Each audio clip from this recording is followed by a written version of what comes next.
Showcasing many of the strongest examples. And as the future of traditional cinema continues to be an open question, Immersive Program provides a compelling look at a whole new field of storytelling and digital art just getting started. Related. Kid star Hamilton Harris says he felt exploited by Larry Clark's controversial 1995 film, Roadrunner, a film about Anthony Bourdain review, a fitting tribute to a brilliant lost soul. This year, some of the most exciting aspects of that selection is available for free, both around New York City and online. There are also ticketed opportunities to a handful of immersive work in person this year, and additional programming available to die-hard new media consumers who have high-end VR headsets and want to browse the full scope of immersive programming available. Here's a quick breakdown of some highlights. Note that this preview does not include the Tribeca Games programming, a separate section that we'll explore later this week.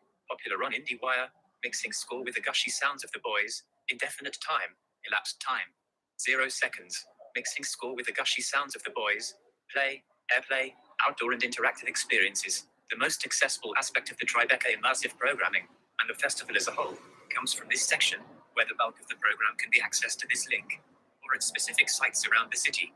The section showcases the way interactive media can provide deeper engagement with some of the most pressing issues of the moment. Among the highlights, documentarian Brett Gaylor's Discriminator, a 15-minute augmented reality work, following his delightful AR piece Fortune that premiered at Sundance's New Frontiers in January, about the dangers of facial recognition software. Over a decade ago, Gaylor was invested in the utopian possibilities of the open internet, even making an open-sourced documentary, RIP, a remix manifesto, about the musician Gal Talk. Now, like much of the world, he's a bit more skeptical about the future. Discriminator is accessible from your computer and, with your permission, accesses your web camera to create a deep fake of your face. That's right, the camera puts the viewer at the center of the story to make its chilling point. Advertisement ad. How this grandma had her attacker running scared without using any force. GetSafePersonalAlarm.com. Open. Over the course of 3 remarkable chapters, Gaylor tracks the history of photo sharing sites like Flickr, and how corporations ultimately exploited Creative Commons licenses to access personal data and put millions of people's lives online without their permission. If you haven't heard of Megaface, the publicly available facial recognition platform, Gaylor will make sure it haunts your nightmares. In the process, he'll also deliver a searing breakdown of modern technology's most perilous extremes, and what it takes to protect your privacy in the digital age. Gaylor's work is just one of several compelling AR works throughout the section that demonstrate the young medium's potential to clarify these confusing times. Kinfolk is an app designed to highlight black and brown people throughout history by positioning monuments of them on top of real maps throughout the city. It's a remarkable means of showing the invisible nature of history in a modern-day context that turns a seemingly practical geomapping tool into a form of advocacy for new ways of literally seeing the past around us. Brianna's Garden. Another meaningful AR selection is Brianna's Garden, a meditation on the life of the late Breonna Taylor, narrated by her youngest sister, hitting on similar themes on Unsolved Uses site. Specific AR to explore the history of civil rights movement era racially motivated murders, and takes place at the Netherlands Monument in Battery Park. There is also a WebXR version available on PBS site. Executive produced by Rainey Aronson Roth and veteran documentarian Dawn Porter, John Lewis, Good Trouble, and created by Tamara Shogalau. It touches on over 150 murders and explores how their cases were reopened as a result of the Emmett Till Unsolved Civil Rights Crime Act. On the lighter side, Tribeca's immersive programming includes 2 interactive musical experiences. Visitors follow a guided walking tour on their mobile phones and headphones as they're guided across Lower Manhattan to explore real and imagined stories of the surrounding areas. A party vibe. A party vibe.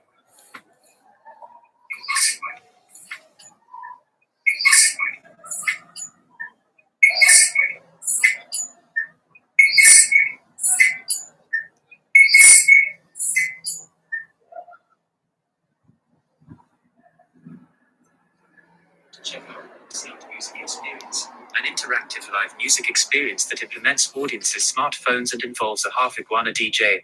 Advertisement. While most of the VR experiences at the festival are in a separate section, anyone with an Oculus Quest or similar gear can chase down a free ticket to the Severance Theory. Welcome to Respite, the first chapter of a new VR adaptation of the Los Angeles Interactive Theater work.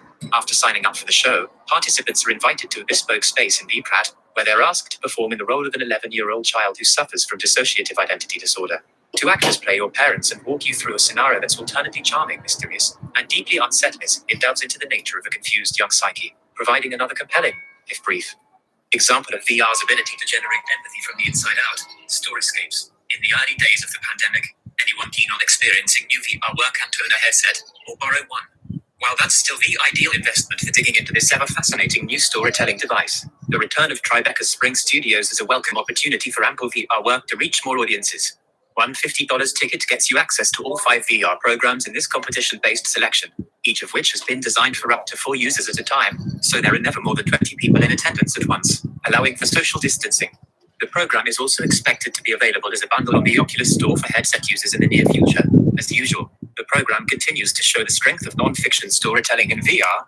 Documentary offerings include Lovebirds of the Twin Towers, the story of 2 elevator operators at the World Trade Center who fell in love at work and survived 9/11 to share their story.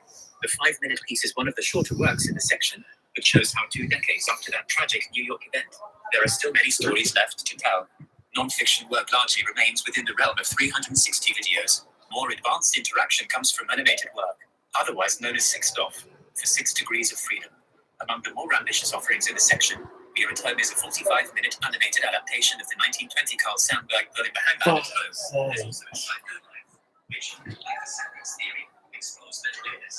In this case, creators Larry G. Murphy and May Dillon use interactive animation to explain the experience of schizophrenia in concept. The project lists some similarities to breakthrough VR workloads on blindness, which allow participants to experience what it's like to lose your sight. Advertisement at 5-star rated Bells, green retreats, open. There's also Critical Distance, the latest stage of VR work to explore an endangered species. Those will be experiences of southern resident walkers. Critical Distance is designed.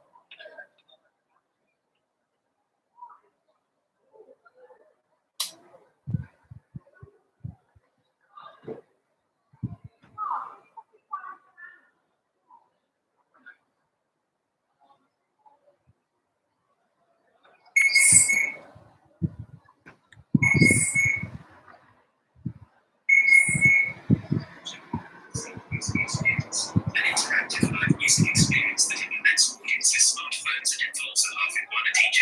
Advertisement. While most of the VR experiences at the festival are in the section, anyone who has a personal symphony can chase down the Severance Theory. Welcome to Respite, the first chapter of a new VR adaptation of the Los Angeles Interactive Theater work. After signing